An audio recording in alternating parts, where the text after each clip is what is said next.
teman-teman BUMN. Assalamualaikum warahmatullahi wabarakatuh. Salam sejahtera buat kita semua.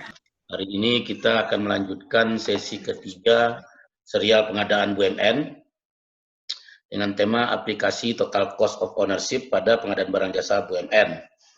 Ya, jadi total cost of ownership ini adalah salah satu prinsip baru di dalam pengadaan barang jasa di lingkungan BUMN, anak maupun perusahaan terafiliasi.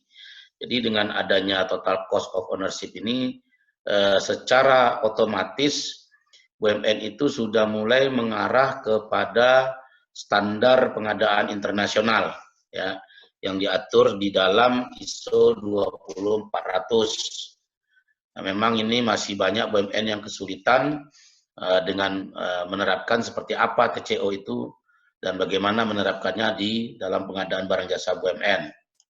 Nah, kita lihat dulu prinsip-prinsip pengadaan yang diatur di dalam Permen 08/2019. Prinsip yang pertama itu adalah efisien. Jadi efisien ini maksud dan tujuannya dirubah di dalam Permen 08/2019 ini.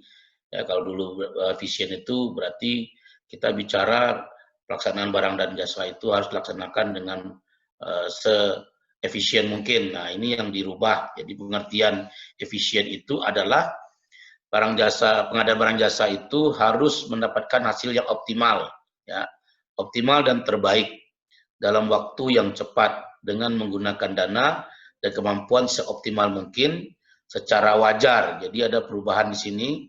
Ya, dan bukan hanya didasarkan pada harga terendah.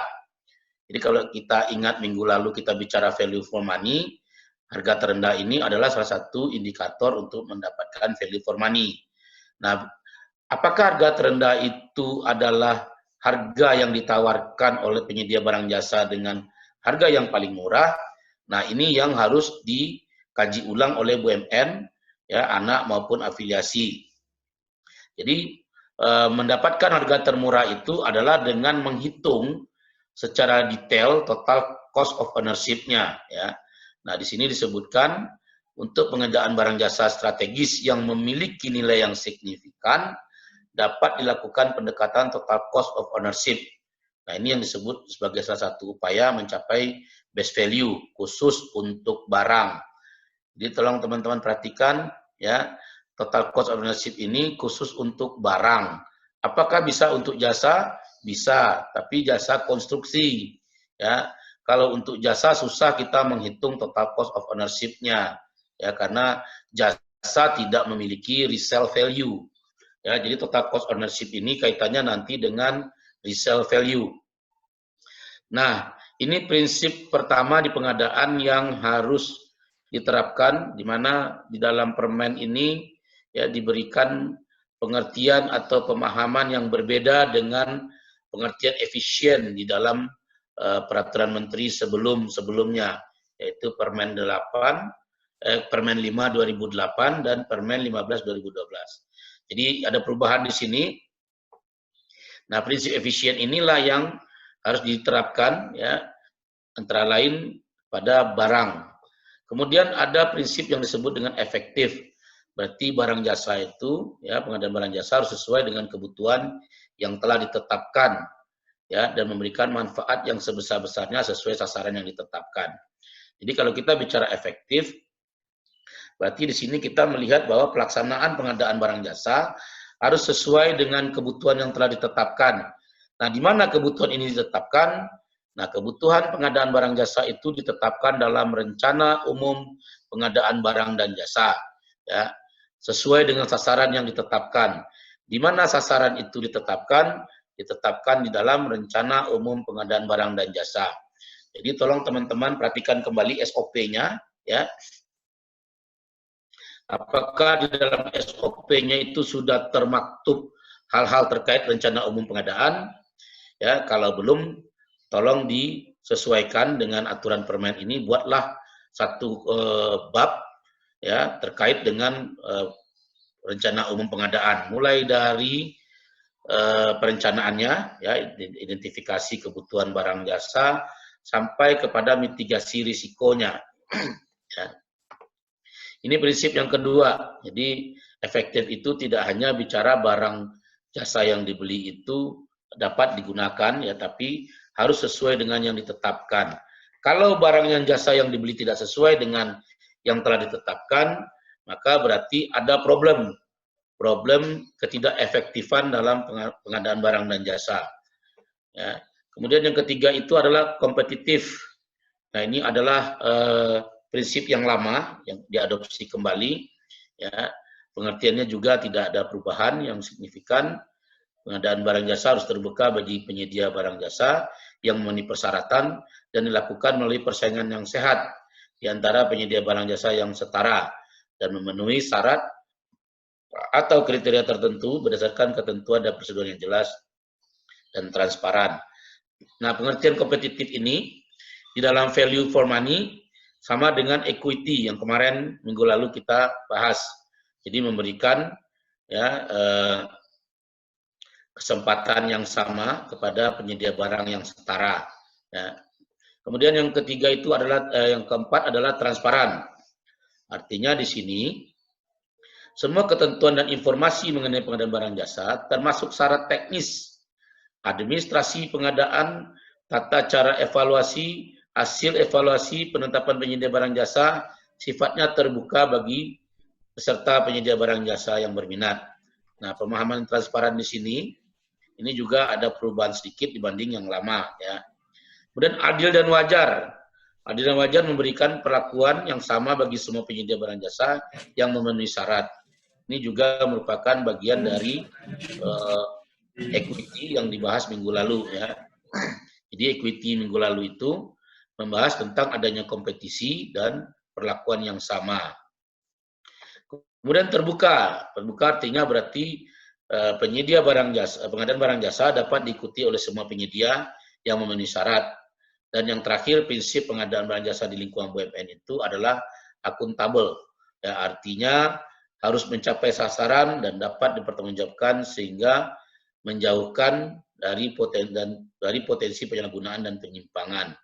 Nah, ini ya prinsip-prinsip pengadaan ada 7 yang harus diterapkan di dalam SOP Anda. Jadi prinsip pengadaan ini harus diadopsi semua, lalu baru nanti diejawantahkan dalam prakteknya. Ya.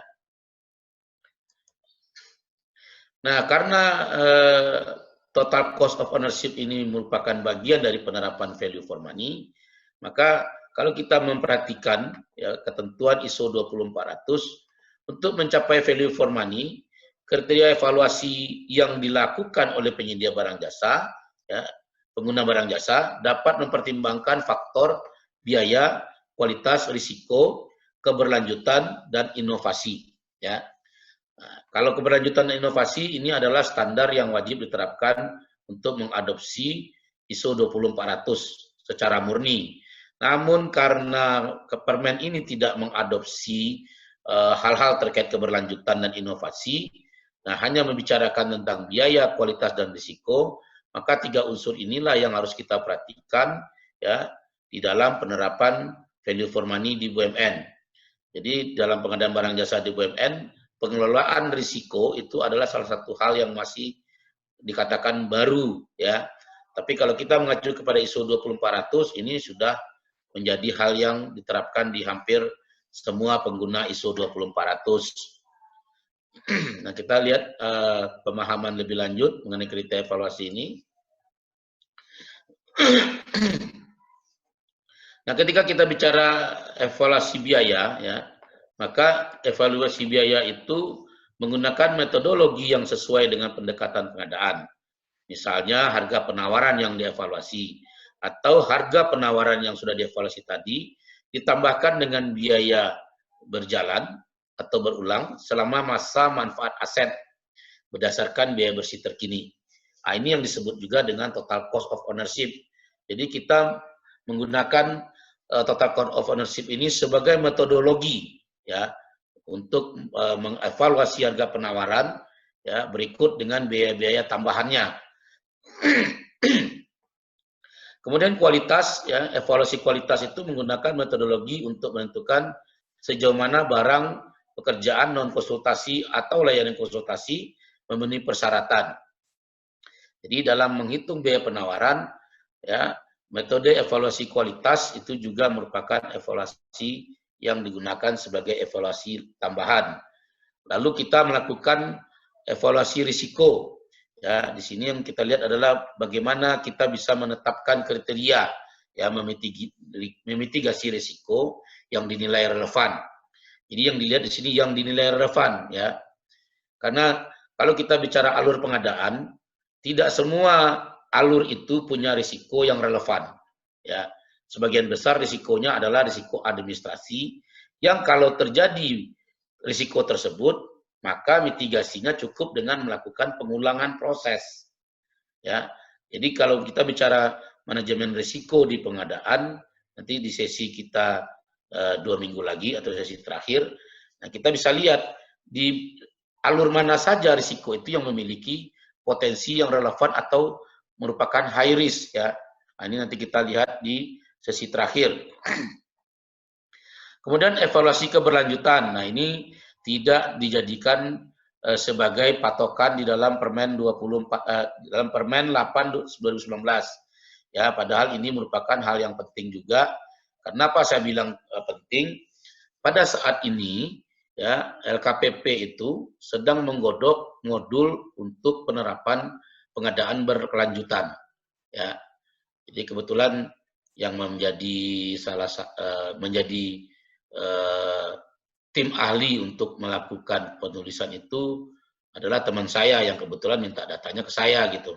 Jadi kriteria keberlanjutan ini tidak wajib kita masukkan di SOP.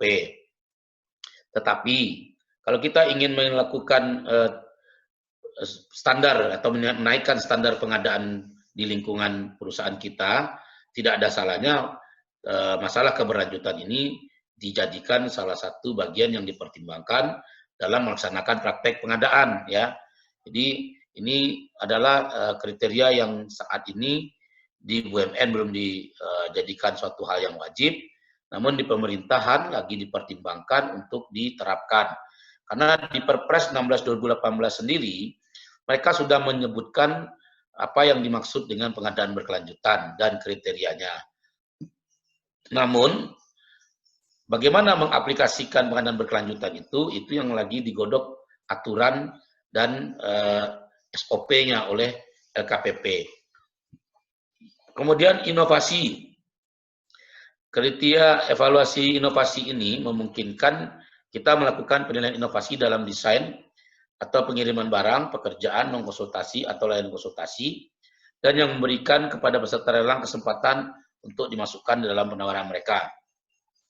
Jika sesuai, ya, solusi alternatif dapat memberikan nilai lebih baik ya kalau kita hitung dari uang yang kita keluarkan.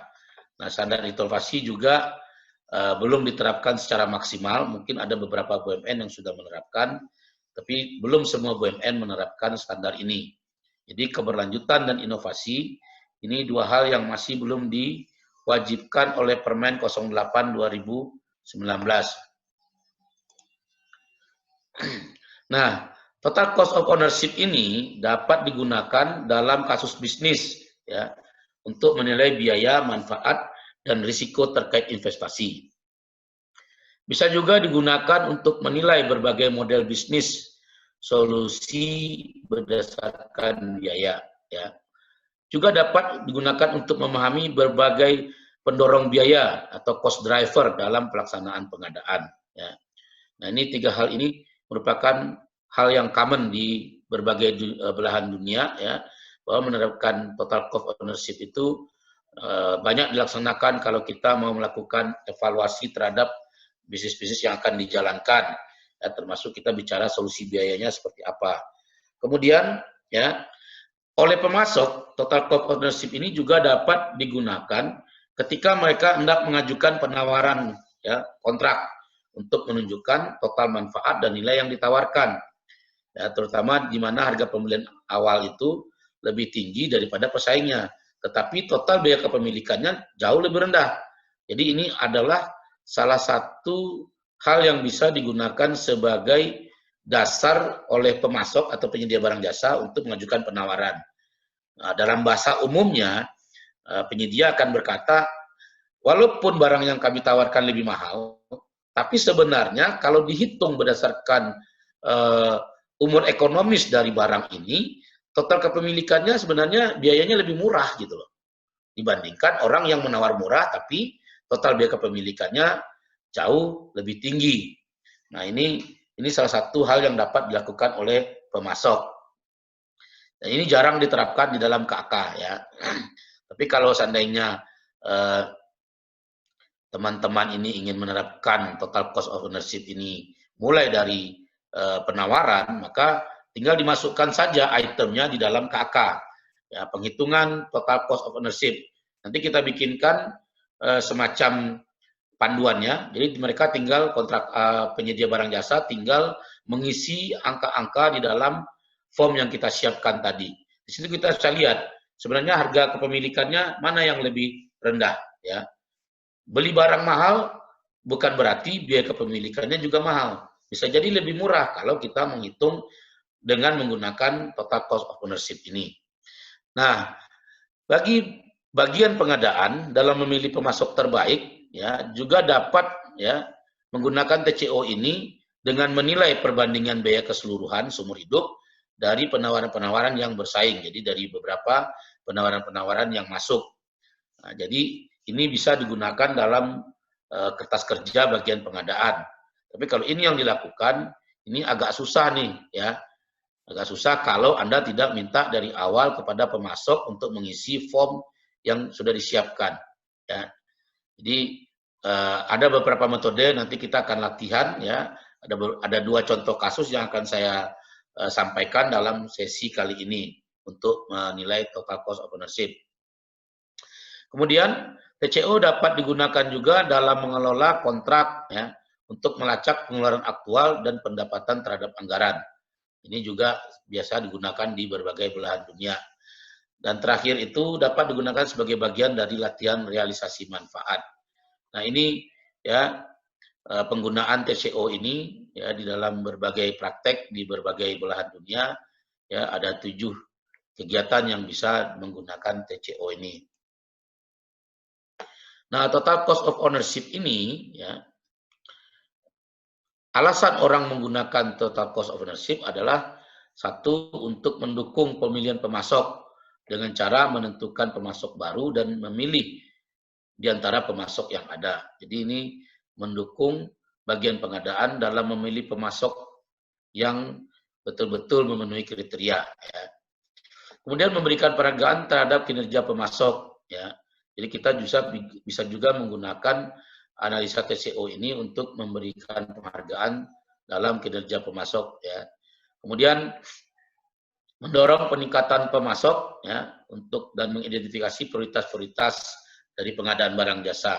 Jadi kalau dari prinsip tadi kita bisa lihat bahwa pelaksanaan TCO di lingkungan BUMN itu adalah terhadap barang-barang jasa yang memiliki nilai signifikan ya, tapi dan bersifat strategis. Strategis artinya barang jasa yang dibutuhkan tadi itu sangat dibutuhkan oleh operasional perusahaan ya, dan nilainya besar. Jadi nilai signifikan itu Anda tetapkan sendiri. Dalam praktek ada BUMN yang menerapkan TCO itu untuk pengadaan barang dengan nilai di atas 1 miliar. Di atas 1 miliar dianggap sebagai nilai yang signifikan ya. Kemudian ada juga BUMN yang lain, misalnya BUMR Karya ya, membuat batasan signifikan itu adalah pembelian barang di atas harga 100 miliar. Jadi nilai signifikan itu tentukan sendiri sesuai dengan skala bisnis Anda, ya, skala bisnis dan juga batasan kewenangan ya pengadaan barang jasa di lingkungan BUMN itu sendiri.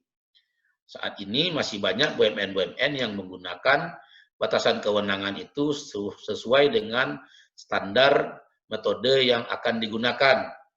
Nah, sebenarnya itu menghambat Anda, ya. Sebaiknya cukup satu standar batasan kewenangan yang digunakan untuk semua jenis metode yang digunakan untuk memilih penyedia barang jasa.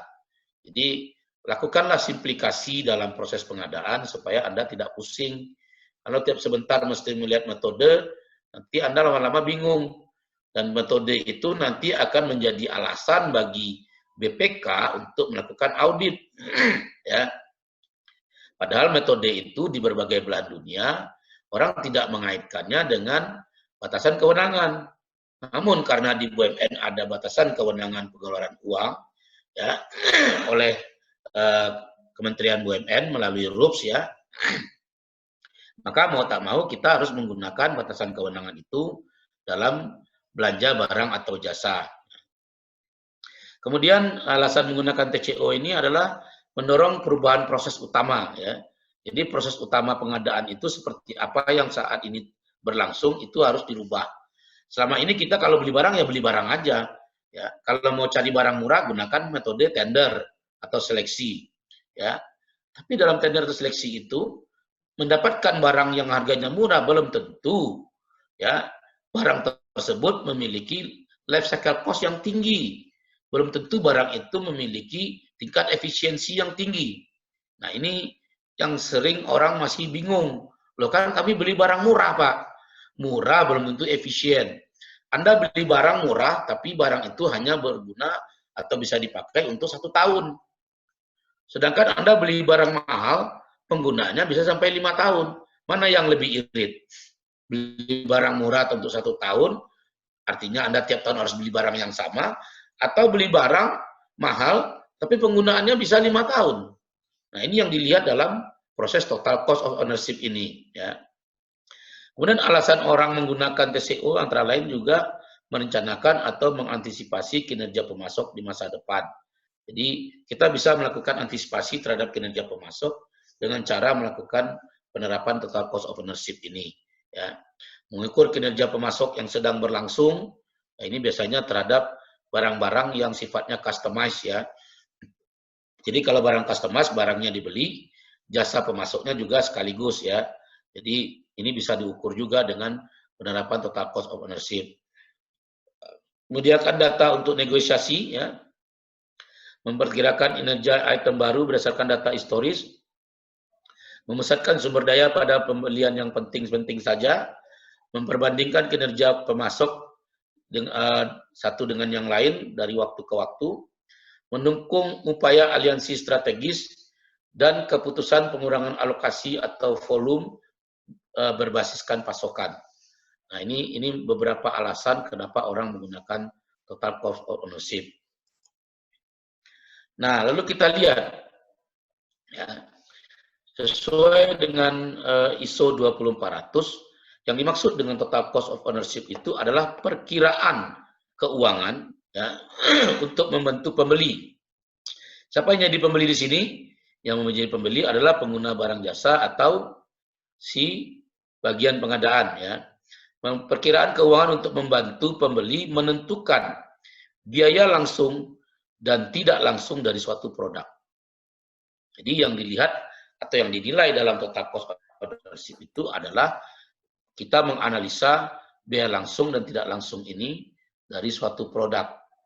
Kemudian analisis TCO ini mencakup biaya perolehan dan biaya operasi serta biaya yang terkait dengan penggantian atau peningkatan pada akhir siklus hidup. Pada akhir siklus hidup ini adalah pada akhir masa pakai barang itu, ya. Nah, itu kan biasa ada biaya-biaya yang terkait dengan penggantian atau upgrading, ya. Kalau untuk elektronik yang diganti itu biasanya spare part-nya, termasuk mobil segala macam, ya, mesin. Biasanya pada akhir siklus hidupnya atau akhir masa pemakaian, kalau barangnya masih bagus, kita bisa melakukan penggantian spare part.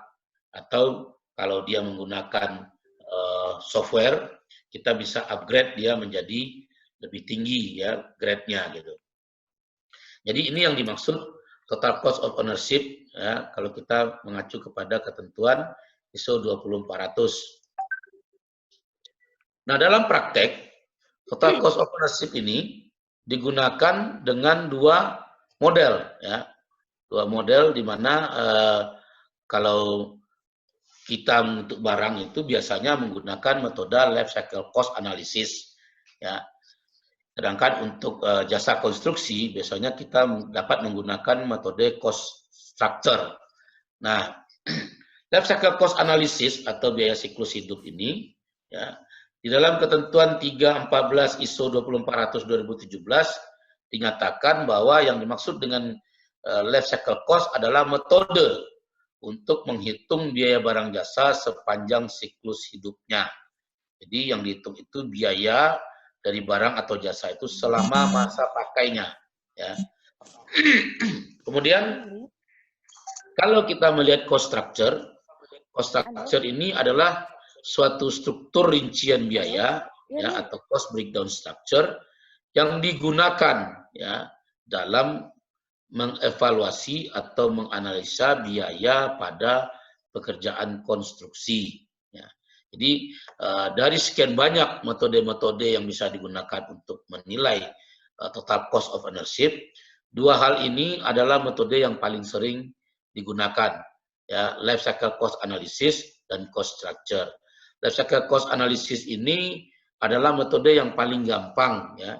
Artinya teman-teman tidak akan terlalu sulit kalau kita bicara penghitungan life cycle cost ini. Kalau cost structure ini juga sebenarnya mudah bagi orang-orang yang memiliki latar belakang teknik ya, sipil atau arsitektur. Namun cost structure ini hanya bisa dilakukan analisanya kalau kita sudah punya work breakdown structure atau WBS-nya. Jadi ini tidak bisa jalan kalau tidak punya WBS. Nah, WBS itu biasanya ya yang membuat WBS itu kalau di konstruksi itu adalah konsultan perencana. Jadi berdasarkan apa yang dibuat oleh konsultan perencana tadi, nanti akan ada RAB-nya. Nah, RAB itu yang kita akan analisa. Ya, bagaimana cara menganalisanya itu? Tentu kita harus memahami struktur rincian biayanya terlebih dahulu. Nah, ini dua model penghitungan total cost of ownership yang banyak digunakan di berbagai negara. Ya. Dan ini juga yang harusnya kita bisa terapkan di Indonesia. Sayangnya Permen 08 2019 itu tidak memberikan petunjuk yang jelas tentang penerapan total cost of ownership. Itulah kenapa perlu ada semacam transfer knowledge, ya, saya sharing knowledge dan sebagainya terkait dengan apa yang diatur di dalam Permen 08 2019 tadi. Ya, jadi kalau ketika Permen ini baru pertama kali keluar, ada dua pelatihan yang dilakukan terkait dengan Permen itu. Yang pertama yang ngadain adalah LPKN di bulan Januari. Pembicaranya yang pertama itu adalah Kepala Biro Hukum Kementerian. Kebetulan hari keduanya yang bicara adalah saya gitu. Nah, jadi ketika ditanya beberapa istilah ini dia telang kabut gitu ya, gelagapan karena bukan praktisi di bidang pengadaan. Jadi kalau bukan praktisi di bidang pengadaan memang susah ya. Perbedaan antara pengadaan barang jasa di BUMN dengan adanya Permen 08 2019 dengan Perpres 16 2018 untuk pemerintahan ya. Di Permen ini acuannya adalah kepada ISO 20400. Namun ya karena yang membuat tidak memahami aturan pengadaan, dia hanya mencomot-comot saja. Jadi ada bagian yang diambil satu pasal, itu yang diadopsi menjadi aturan pengadaan di Permen 08 tadi. Nah, padahal aturan itu ada turunannya. Nah, turunan ini yang harus dijelaskan. Jadi Permen 08 terlalu umum ya. Jadi kalau karena terlalu umum, ya BUMN-nya yang harus lebih gesit mencari bagaimana atau membuat bagaimana SOP-nya itu bisa menjelaskan atau menjabarkan maksud dari Permen 08 ini. Nah, satu lagi kenapa Permen itu dibuat sedemikian umum, karena adanya ketentuan bahwa untuk pengadaan barang jasa di lingkungan BUMN, ya SOP-nya itu dibuat sendiri oleh BUMN-nya itu. Nah, problemnya kalau konsultannya itu atau tenaga ahlinya lebih banyak bermain di lingkungan pemerintahan, maka cara bekerja Anda akan mengacu kepada cara bekerja pemerintah. yang sebenarnya tidak tepat untuk BUMN. Ya. Dan satu lagi, beberapa item-item di dalam permen ini di pemerintahan tidak diterapkan. Bahkan tidak pernah terdengar, misalnya kayak metode life cycle cost analysis atau total cost of ownership, itu di pemerintahan sampai sekarang jangankan diterapkan, aturannya saja belum ada. Nah, ini kendala yang membuat BUMN itu ketika merubah SOP-nya menjadi galagapan. Karena tidak bisa semua aturan permen itu diadopsi. Ya, tidak bisa diadopsi karena yang membantu membuat SOP adalah orang-orang yang biasa berkecimpung di pemerintahan, yang tidak pernah mendengar hal-hal yang baru di dalam Permen 08 tadi. Nah, ini yang teman-teman harus perhatikan ya, jangan sampai nanti ketika melaksanakan pengadaan, prinsip yang pertama mengenai efisien tadi tidak diterapkan, padahal itu wajib.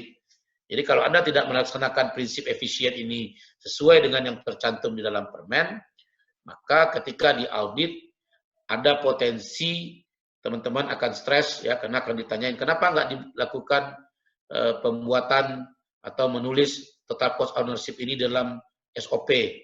Ya, kenapa nggak diterapkan? Mana buktinya Anda sudah menerapkan? Mana kertas kerjanya? Nah, itu hal-hal yang akan menjadi pertanyaan dari orang audit BPK nantinya. Kalau audit keuangan menggunakan kantor akuntan publik, itu tidak akan bertanya panjang lebar. Ya, yang akan bertanya panjang lebar itu nanti BPK, karena BPK akan mengaudit uang keluar ya dari setiap BUMN atau anak ya. Jadi ini yang harus Anda perhatikan dalam melaksanakan prinsip-prinsip pengadaan ini. Nah, di dalam ISO 20400 ya, di ketentuan 7.2.3 mewajibkan adanya analisa biaya. Jadi dalam setiap pengadaan, kalau kita mau pengadaan itu terus-menerus berkesinambungan, maka wajib dilakukan analisa biaya. Analisa biaya ini penting untuk mempertimbangkan semua biaya yang akan dikeluarkan selama masa pakai barang atau jasa. Jadi pertimbangannya adalah biaya yang akan dikeluarkan selama masa pakai barang atau jasa. Ya, ini teman-teman harus paham ini. Ya. LCC adalah metode yang dapat digunakan untuk menganalisis biaya. LCC ini adalah life cycle cost. Ya. LCC ini terdiri dari total biaya kepemilikan, berarti kita menggunakan TCO tadi. Ya. Jadi LCC itu ada dua yang dianalisa, satu total biaya kepemilikan, yang kedua adalah eksternalitas positif atau negatif yang dapat dimonetisasi. Nah, ini yang kemarin waktu kita bicara value for money, di cost and benefit analysis, ya ada analisa terhadap biaya-biaya, analisa terhadap manfaat-manfaat yang tidak dapat diukur dengan uang. Tapi sebenarnya bisa diukur, cuma kalau diukur membutuhkan proses yang lama. Nah, ini yang disebut dengan ya faktor eksternalitas yang dapat dimonetisasi. Ya, itu bisa positif. Kalau positif berarti kita bicara keuntungannya. Kalau negatif berarti kita bicara biaya yang harus dikeluarkan. Jadi LCC life cycle cost ini digunakan untuk menganalisis biaya dengan metode total cost of ownership atau TCO dan eksternalitas positif atau negatif yang dapat dimonetisasi. Nah, dalam total cost of ownership ya, yang perlu diperhatikan itu adalah hal-hal yang terkait dengan harga beli dan semua biaya terkait lainnya. Misalnya itu biaya pengiriman, ya, biaya pemasangan, asuransi, dan lain-lain sebagainya. Jadi kalau kita beli barang, kan biasanya barang itu tidak hanya harga barangnya yang kita bayar. Ya. Ada juga barang itu yang ada biaya tambahannya, seperti biaya pengirimannya sendiri ya Pak. Nanti kalau dipasang ada lagi biaya pasangnya. Terus barang Bapak nanti kalau mau diasuransikan ada biaya asuransi. Nah, ini salah satu contoh ya. Jadi item pertama yang dilakukan sebagai bahan analisis adalah harga beli dan semua biaya terkait. Kemudian item kedua dari TCO itu adalah biaya operasi. atau biaya untuk mengoperasionalkan barang atau jasa yang kita beli. Di dalam biaya operasi ini termasuk di dalamnya hal-hal terkait dengan energi, ya. Nah, energi itu misalnya penggunaan listrik, ya. Kalau tidak pakai listrik mungkin kita pakai solar, ya, solar guard, matahari, bahan bakar dan penggunaan air, ya, biaya untuk suku cadang dan pemeliharaan itu termasuk biaya operasi dan biaya lainnya. Lalu yang ketiga yang perlu diperhatikan dalam total cost of ownership ini adalah biaya akhir usia atau biaya pada saat penggunaan barang itu sudah mendekati expired, ya. Nah, yang kita lihat di sini antara lain misalnya ada nggak misalnya biaya untuk decommissioning, ya, atau biaya untuk pembuangan. Nah, ini perlu dilihat. Decommissioning berarti biaya untuk bongkar alat atau barang tersebut, atau biaya untuk membuang barang itu pada satu tempat tertentu, ya. Nah, ini tiga hal yang menjadi dasar dalam menghitung total biaya kepemilikan, ya. Lalu untuk melihat eksternalitas positif atau negatif yang dapat dimonetisasi ini, ada dua hal yang perlu kita perhatikan. Yang pertama itu yaitu untuk organisasi. Ya, untuk organisasi itu yang dilihat adalah biaya dan manfaat risiko, ya, termasuk peluang, yaitu evaluasi biaya yang terkait dengan mitigasi risiko, dalam kurung termasuk peluang dan realisasi manfaatnya. Jadi yang dilihat pertama itu adalah manfaat internal, yaitu untuk organisasi, dan yang kedua adalah biaya untuk masyarakatnya, ya, eksternalnya. Jadi biaya eksternalitas itu untuk masyarakat antara lain terkait dengan lingkungan dan sosial. Jadi kalau kita melakukan suatu kegiatan pengadaan, contohnya Anda bangun waduk, ya, bangun waduk itu kan pengadaan, ya, mesti nunjuk kontraktor, ya, mesti beli barang segala macam. Nah, kita lihat ada nggak dampak lingkungan yang muncul kalau waduk itu dibangun? Berapa biaya yang perlu dikeluarkan untuk misalnya menetralisir lingkungan, ya, atau untuk kalau seandainya di situ terdapat banyak pohon, ya, maka kita kan perlu untuk melakukan penggantian pohon tersebut, ya. Atau yang kedua itu biaya sosial. Biaya sosial itu apa? Kalau Anda perhatikan bagaimana Indonesia membangun, ya, dan bukan hanya di Indonesia tapi juga di banyak negara, maka biaya sosial itu antara lain, ya, kalau bangunan itu didirikan di atas misalnya sawah, petani kehilangan lahan untuk mencari atau kehilangan lapangan pekerjaan, ya. Itu salah satu contoh. Atau apalagi, apakah cuma masalah lapangan pekerjaan? Tidak. Kalau Anda membangun misalnya jalan tol misalnya, ya, jalan tol itu sebagian besar kadang-kadang tanahnya itu kan menggunakan lahan-lahan masyarakat, yang mana di atas tanah atau lahan tersebut kadang-kadang terdapat, ya, kuburan-kuburan keluarga, ya. Ini adalah problem-problem sosial. Ini ada ukuran uangnya, ya, bukan hanya sekedar ganti rugi saja, tapi untuk memindahkan kuburan itu kan ada upacara adatnya, ya. Walaupun mungkin secara agama tidak masuk akal, tapi secara adat karena kita bicara dengan masyarakat setempat, ada biaya-biaya sosial yang harus kita keluarkan. Mulai dari biaya sosialisasi. Sosialisasi artinya uang. Kenapa? Tidak ada yang namanya kumpul-kumpul di Indonesia itu nggak pakai makan-makan.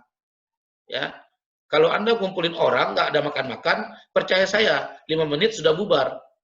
Ya, jadi harus ada daya tariknya. Misalnya disediakan makan bersama, ya, lalu ada apa istilahnya, suplemen-suplemen dari makan itu sendiri seperti rokok, minuman dan segala macam. Nah, itu biaya, ya. Itu bisa dimonetisasi, ya, dan itu merupakan adalah biaya-biaya yang harus diperhatikan ketika kita menghitung, ya, suatu manfaat atau total biaya dari barang yang akan kita miliki. Jadi dua hal ini merupakan bagian yang bisa digunakan untuk melihat life cycle cost. Nah, ini yang nanti kita akan bicara contoh kasusnya. Nah, jadi kalau kita bicara total cost of ownership, nah, kalau kita cuma bicara total cost of ownership, kita bicara terkait dengan harga pembelian, terus biaya-biaya yang dikeluarkan ya terkait masa pemakaian, masuk biaya akuisisi, biaya penggunaan, dan biaya dari akhir dari barang jasa yang kita akan gunakan. Jadi total cost ownership itu hanya sampai di sini. Dalamnya ada harga, lalu di sini ada biaya tambahan. Jadi sampai di sini kita bicara total cost ownership. Namun kalau kita bicara life cycle cost, kita lebih tinggi lagi. Di sini ada cost and benefit dari risiko ataupun opportunities, ya. Termasuk di sini kita bicara lagi biaya eksternal dari lingkungan atau sosial. Nah, di sini adalah batasan dari life cycle cost, ya.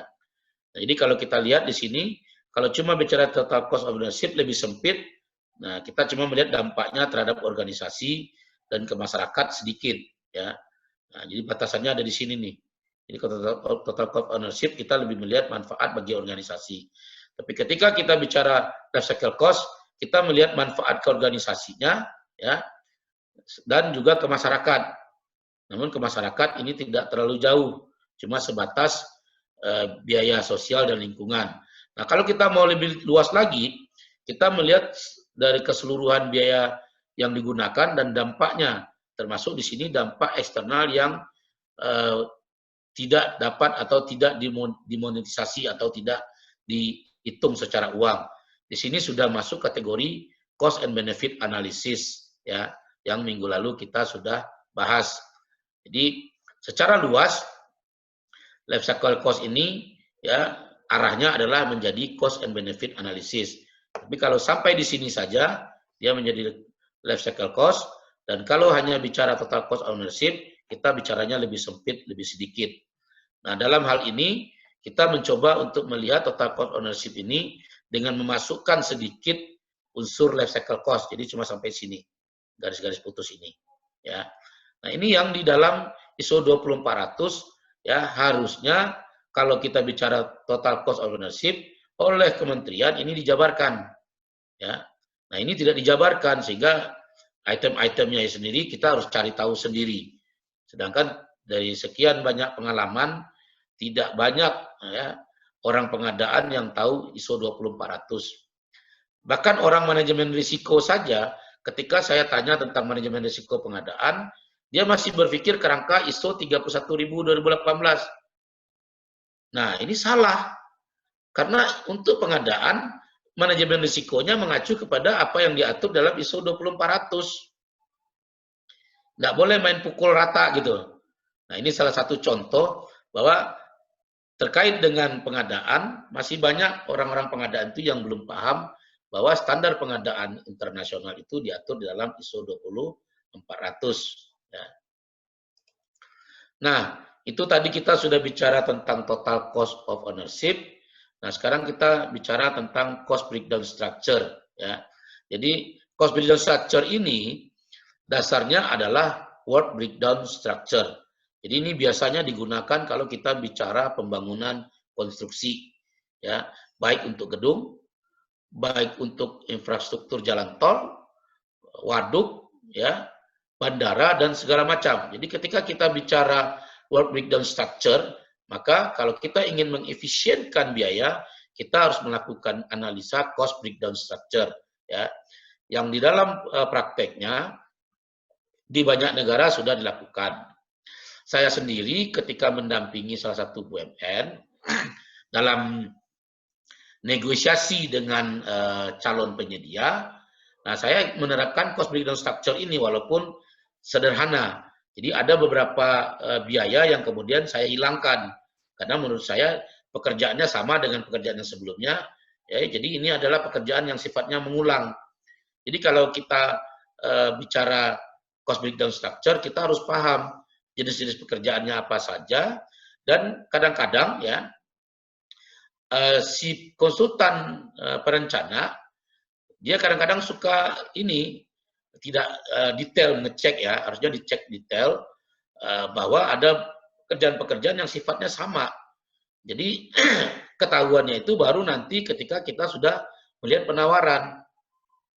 Nah, karena penyakit orang pengadaan adalah kalau sudah dibikinkan kerangka acuan kerja oleh perencana, ya, biasanya mereka hanya menghilangkan biaya. Biaya diserahkan kepada kontraktor ya atau vendor yang akan menjadi calon penyedia.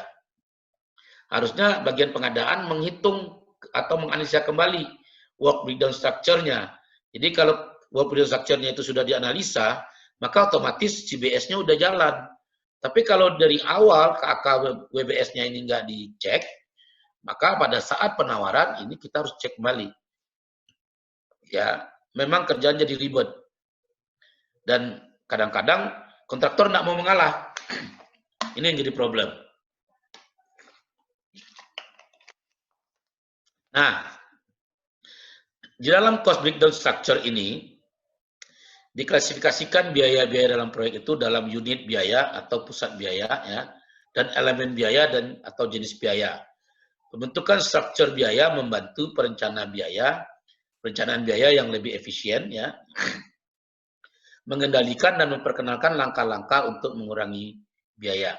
Jadi teman-teman di pengadaan, khususnya untuk BUMN karya ya, atau BUMN yang dalam proses mencari penyedia barang jasa terkait dengan pekerjaan konstruksi, kalau bisa bekerja sama dengan teman-teman di unit lain yang memahami tentang work breakdown structure ini, ya, supaya ketahuan pekerjaan mana yang sebenarnya 2 kali atau pengulangan. Jadi ketika Anda mengajukan KK itu kepada vendor, ya, vendor itu juga nggak ini lagi, nggak bikin agenda macam-macam, ya. Kadang-kadang work breakdown structure ini kelemahan lainnya adalah kadang-kadang dibuatnya kurang lengkap. Karena dibuat kurang lengkap, pada saat pekerjaannya dilaksanakan, ternyata kontraktor atau si pengawas menemukan ada yang tidak dibuat di dalam KK atau tidak tercantum dalam KK. Otomatis ada pekerjaan tambah kurang. Nah, ini membahayakan karena ada BUMN tertentu yang benar-benar cara berpikirnya pemerintah, ya. Jadi kalau ada pekerjaan tambah kurang, nilainya nggak boleh lebih besar dari 10% nilai kontrak awal. Nah, ini yang membahayakan. Kalau Anda itu pekerjaan tambah kurangnya itu 30%, berarti Anda harus melakukan, ya, pemilihan penyedia yang baru. Tidak bisa tambah kurang. Nah, ini yang teman-teman harus paham bahwa untuk BUMN, pekerjaan tambah kurang itu tidak ada batasannya, ya. Mohon maaf nih, suaranya agak serik. Jadi, pekerjaan tambah kurang, kalau kita mengacu ke pemerintah, batasannya adalah 10% dari kontrak awal. Tetapi di BUMN tidak ada batasan 10% tadi, kecuali Anda mencantumkan di dalam SOP Anda. Sehingga kalau saya membuatkan SOP, biasanya saya kasih challenge kepada teman-teman BUMN. Kenapa kamu harus 10%? Sementara aturannya nggak ada yang melarang batasannya itu lebih dari 10%. Batasan namanya pekerjaan tambah kurang adalah kontrak awal. Jadi kalau mau nambah atau melakukan pekerjaan tambah kurang, nilainya tidak boleh lebih besar dari kontrak semula. Ya, biasanya hal itu akan membantu, memudahkan, terutama buat teman-teman yang di karya. Jadi kalau ada pekerjaan tambah kurang, dia bisa lentur. Pokoknya nggak lebih dari kontrak awal, kita bisa tambah kurang. Ya, karena pekerjaan tambah kurang itu kadang-kadang munculnya itu belakangan. Ya, pekerjaan tambah kurang bisa muncul karena apa? Satu, perencana tidak detail dalam merencanakan pekerjaan. Ya, jadi KK itu dibuat tidak detail. Dan yang kedua, muncul karena kondisi di lapangan.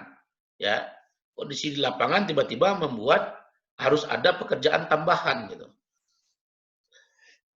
Nah, 2 hal itu yang perlu diperhatikan teman-teman di BUMN, ya, bahwa pekerjaan tambah kurang itu tidak harus mengikut standar pemerintah.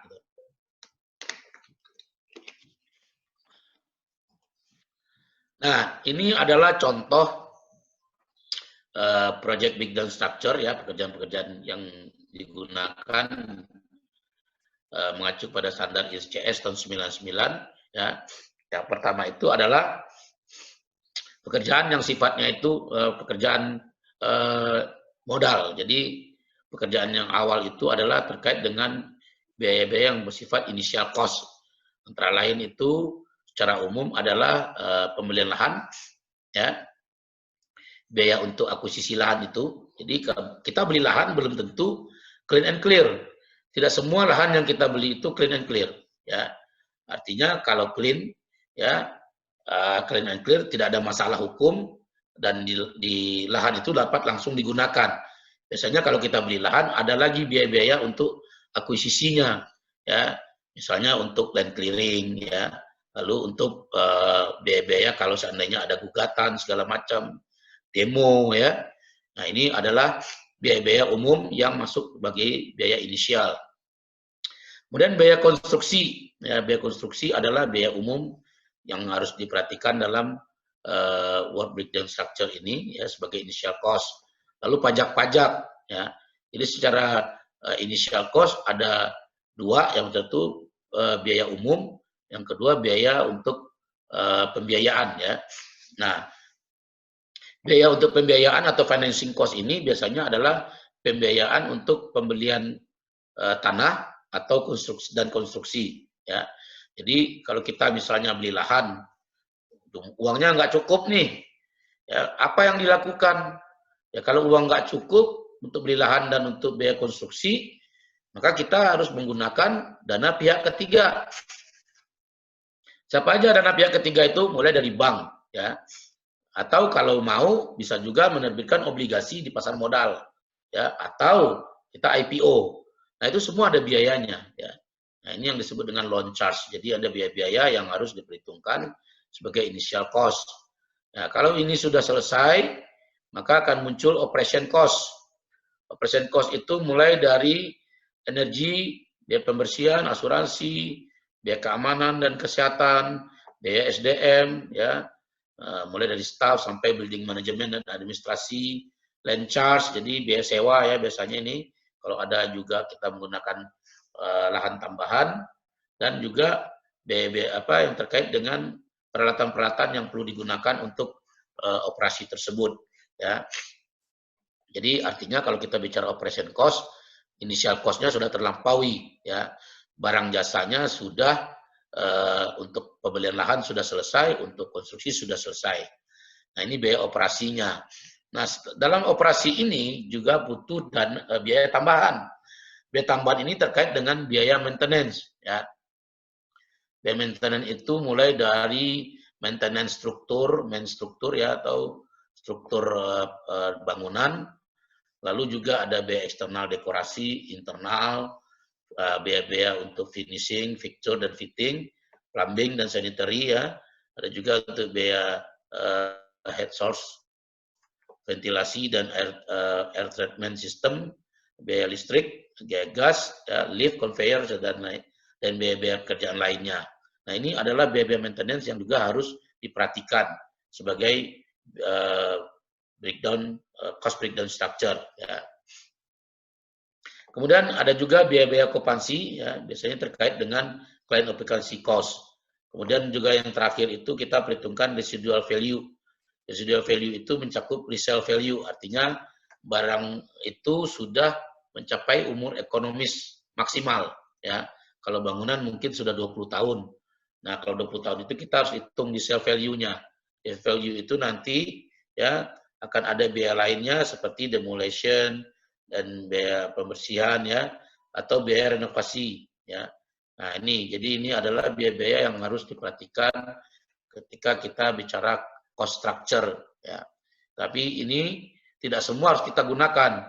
Kenapa? Kalau untuk pengadaan barang dan jasa, kita biasanya hanya bicara terkait dengan construction cost. Karena biaya land acquisition ini bagian tersendiri, ada unit tersendiri. Walaupun untuk pembelian atau pemilihan penyedia ini, ya, bagian pengadaan dilibatkan. Tetapi bagian pengadaan itu baru incas secara maksimal ketika bicara konstruksinya, ya. Operation ini adalah bagian dari tugas orang operation, ya. Maintenance ini juga tugas orang maintenance. Biasanya bagian maintenance ini masuk dalam atau tergabung dalam unit operation, ya.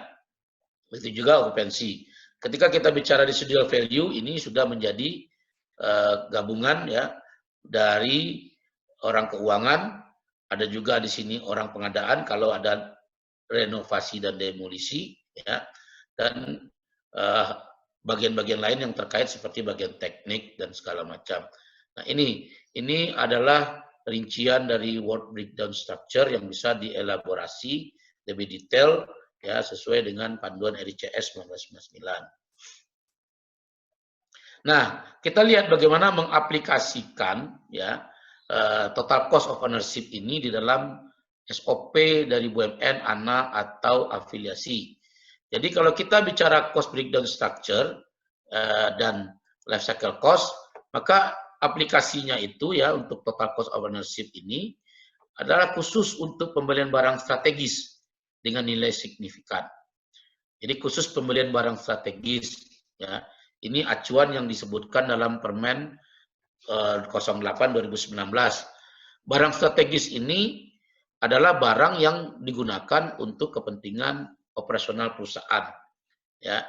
Yang kalau tidak dibeli, maka operasional perusahaan bisa terganggu. Ya. Bisa-bisa lumpuh operasional perusahaan. Nah, cuma barang kebutuhan strategis ini kan jumlahnya banyak dan bermacam-macam. Jadi yang kita akan lakukan penghitungan total cost of ownership-nya adalah untuk barang yang nilainya signifikan. Barang signifikan itu apa? Barang yang dibeli dengan nilai di atas sekian. Nah, berapa batasan nilainya ini? Silakan tentukan sendiri. Ya. Kalau BUMN dengan katakanlah aset di bawah 1 triliun misalnya, ya mungkin nilai signifikannya bisa 5 miliar. Ya, tapi kalau BUMN yang nilai asetnya 50 triliun, nilai signifikannya tidak segitu mungkin. Bisa naik menjadi 50 miliar atau 100 miliar.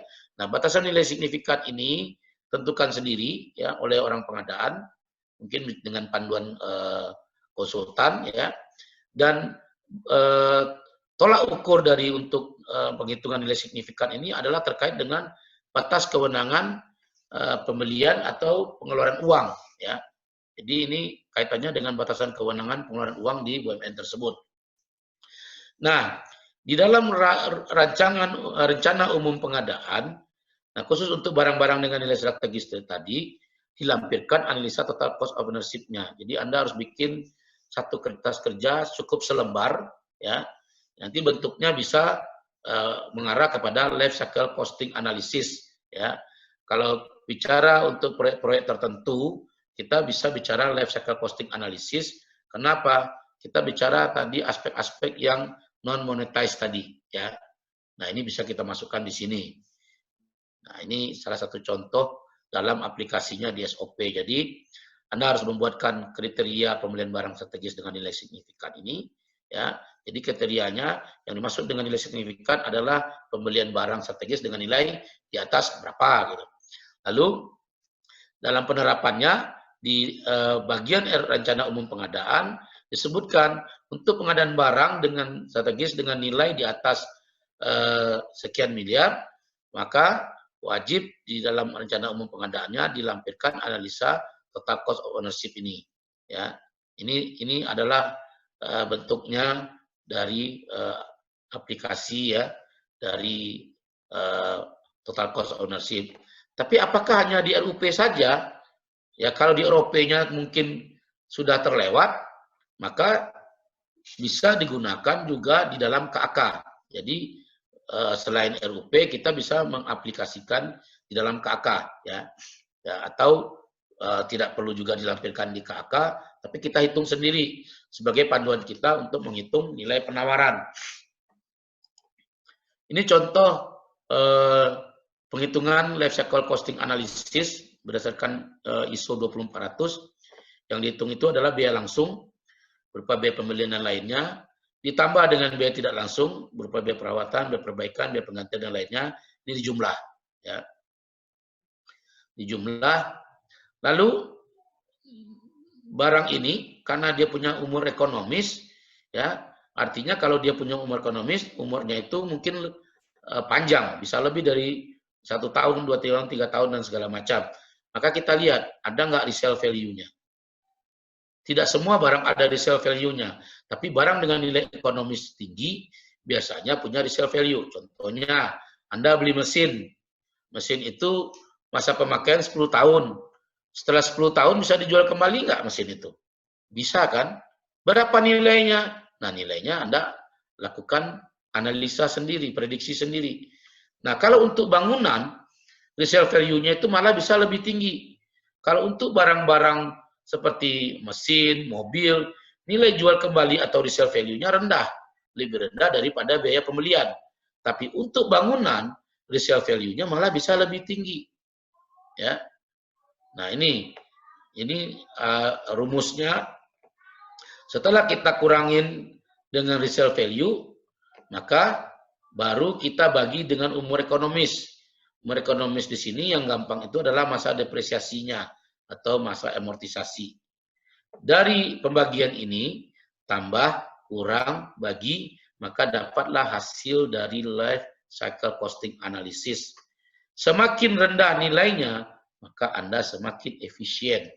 Ya, ini rumus dalam penerapan total cost of ownership dengan menggunakan metode life cycle costing analysis. Ya,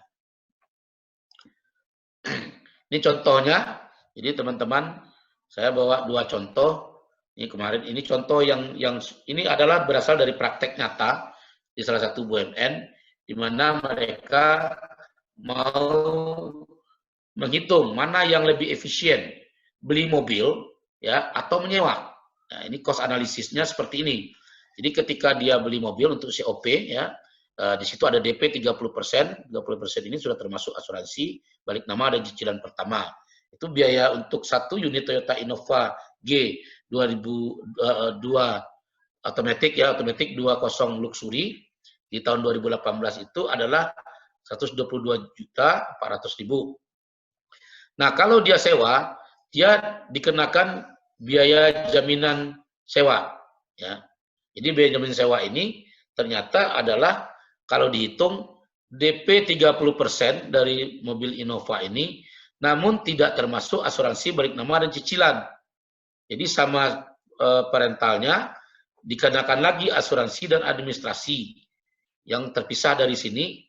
Jadi totalnya kalau dihitung adalah bisa lebih tinggi daripada DP beli mobil. Ya, ya kalau di sini DP-nya 122 juta, maka kalau rental ada jaminan sewa, ada biaya asuransi. Ya, jaminan sewa dikembalikan, tapi asuransi dan administrasi tidak. Nah, ini kalau Anda total, jumlahnya justru ini 129 juta. Lebih rugi kan 7 juta. Nah, kemudian kita hitung. Cicilan 8,5 juta per bulan. Untuk 4 tahun itu berarti harus dibayar sisanya 47 bulan. Nah, kalau rental enggak. Begitu kita udah bayar jaminan sewa, asuransi dan administrasi, tiap bulan dia mengenakan lagi sewa. Ya, sebesar 8,5 juta selama 48 bulan. Di total secara analisis ya, nilai sewa dan beli mobil ini malah lebih unggul beli mobilnya.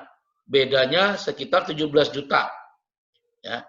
Jadi kalau ada orang yang bilang lebih aman kita sewa, ya di satu sisi dia mengatakan sewa karena dia nggak mau repot.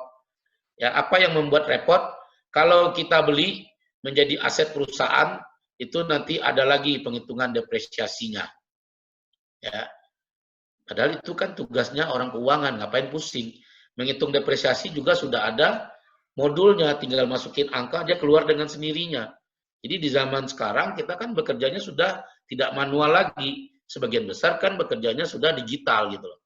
Nah, tapi tetap aja ada aja yang mengatakan rental lebih murah, lebih mudah tanpa memperhitungkan aspek total cost of ownership. Ini cost analysis, dari cost analysis saja sudah kelihatan rental lebih mahal. Ya, kita belum masuk kepada total cost of ownership. Nah, ini baru dari cost analysis secara umum. Nah, kalau kita melihat dari cycle cost analisisnya, nah, maka kita lihat tadi, biaya COP-nya tadi berapa? 521.900. Biaya rental 538. Nah, kita hitung lagi nih. Di bulan ke-49, kendaraan dapat dijual kembali dengan kondisi bekas dan harga pasar terendah. Ya, kita bicara terendah nih. Ya, tapi ini bisa juga berubah karena ini sesuai dengan googlingnya. Jadi waktu tahun 2018 itu di googling, kalau mobil itu di tahun ke-49 harganya sekitar 175 juta. Kita bicara harga terendah ya. Nah, ini dijadikan sebagai resale value. Nah, pada bulan ke-49 kalau sewa, uang sewanya dikembalikan jaminannya ya. Jaminan sewa dikembalikan. Nah, kalau kita hitung dari total cost ya COP dengan rental, pengurangan dari resale value-nya, hasil akhirnya pun COP lebih rendah. Ya. Bedanya hampir 100 juta. Nah, kemudian kita bagi nih 346.900 ribu ini kita bagi dengan umur ekonomisnya 48 bulan. Dapatnya ternyata sebulan adalah 7 juta. Ya. Kalau kita menggunakan rental ya 443 ini dibagi dengan 48 masih dapat 9.200.000. Mana yang lebih untung? Udah jelas kelihatan lebih untung COP ya. Jadi waktu itu ketika BUMN itu memilih untuk merental atau beli mobil, mereka tidak otomatis ujuk-ujuk memutuskan untuk beli atau sewa, tapi melakukan analisa dulu ya, melakukan total cost of ownership dulu. Nah, dari situ kita lihat lagi nih ya, dari life cycle cost per bulan tadi kita lihat selisihnya berapa? Ternyata selisihnya 2.078.000. Nah, kalau 48 bulan selisihnya itu 99 juta ya. Nah, ini masih dihitung lagi nih ya. Rugi bunga uang jaminan ya. Uang jaminan tadi kan 95 juta ya. Kalau didepositokan mendapatkan bunga 6% saja per tahun. Jadi 6% kali 94 juta kali 4 tahun ya, dapatnya 22 juta. Nah, itu ditambahin lagi semua. Ternyata ya total biaya yang diefisienkan kalau beli itu 99.700.000 sekian. Kalau rental malah kita tuh hitungannya rugi 122 juta. Nah, ini adalah cara menghitung total cost of ownership dengan menggunakan life cycle cost analysis tadi. Nah, jadi kesimpulannya, jika pilihan pengadaannya adalah COP, maka akan didapatkan efisiensi sebesar 99 juta sekian selama 48 bulan. Ya. Perusahaan mengalami efisiensi pada anggaran pengadaan. Jika pilihan pengadaannya adalah rental, maka ada potensi kemahalan harga. Ya, kita masih menyebutnya potensi, karena bisa terjadi, bisa juga tidak. Yaitu sebesar 122 juta. Nah, perusahaan mengalami kemahalan pada pengadaan mobil tersebut. Nah, sedangkan kita harus tahu bahwa konsep pengadaan itu yang pertama adalah efisien, ya, efisiensi. Jadi sebelum Anda memilih suatu metode belanja barang, ya, Anda harus hitung dulu mana yang lebih efisien. Ini yang selama ini belum jalan di pengadaan, ya.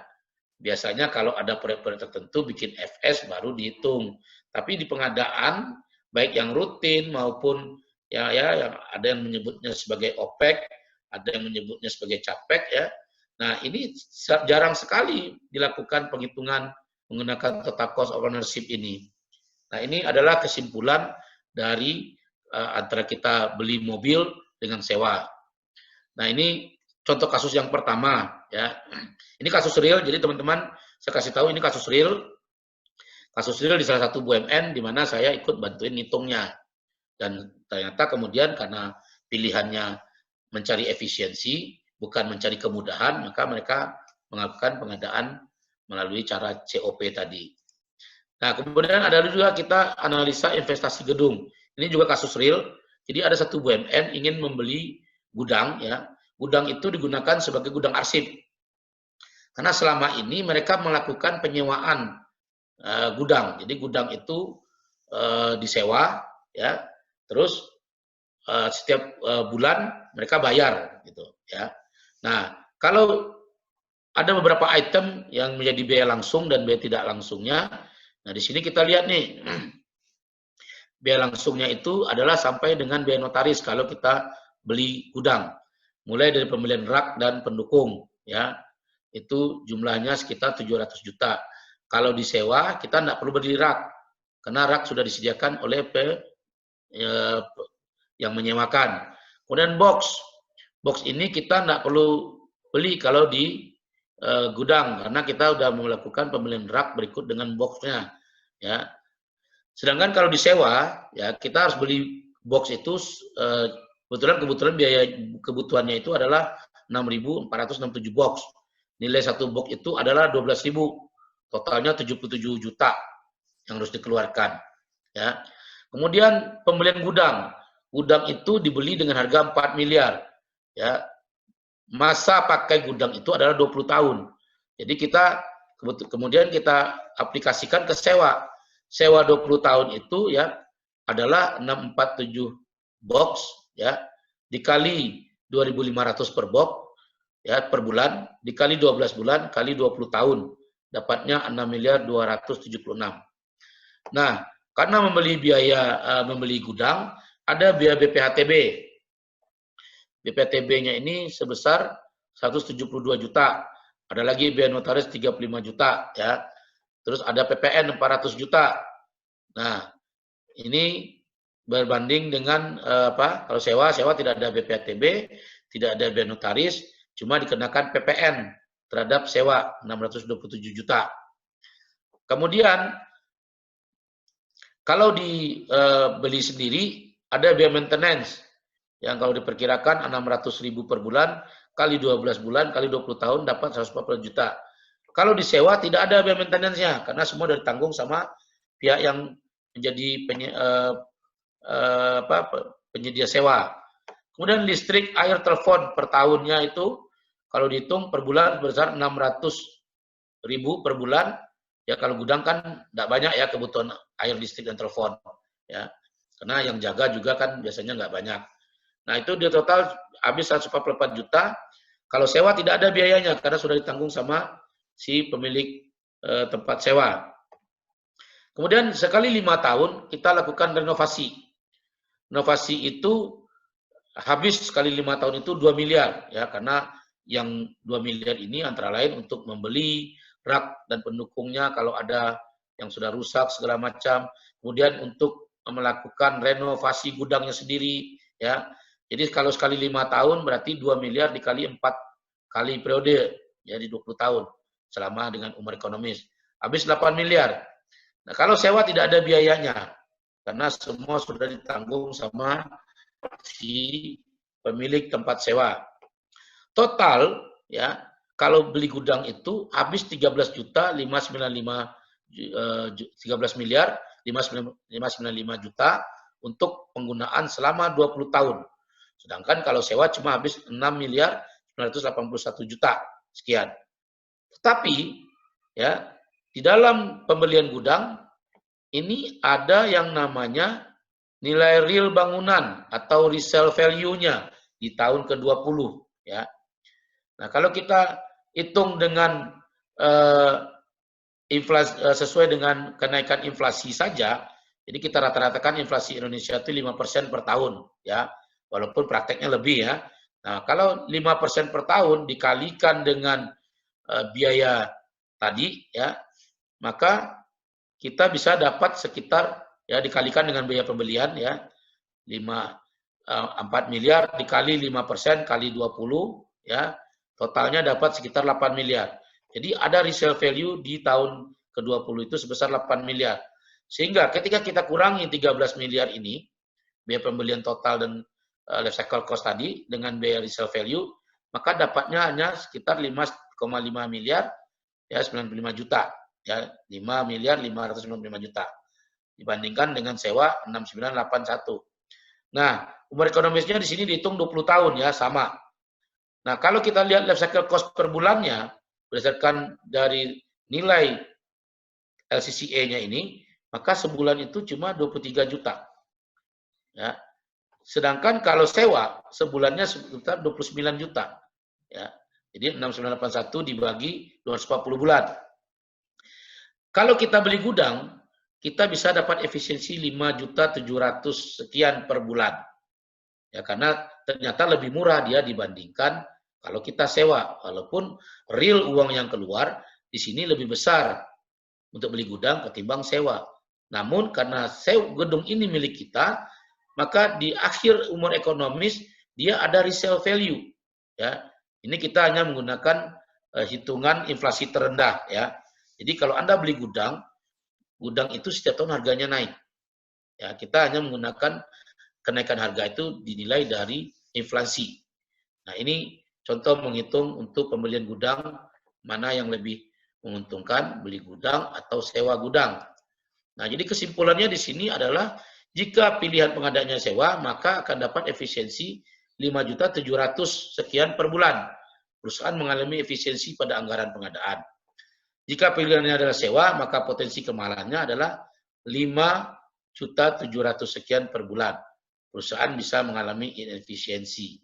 Jadi ini cara untuk menghitung total cost of ownership ya, dengan memperbandingkan antara pembelian dengan sewa.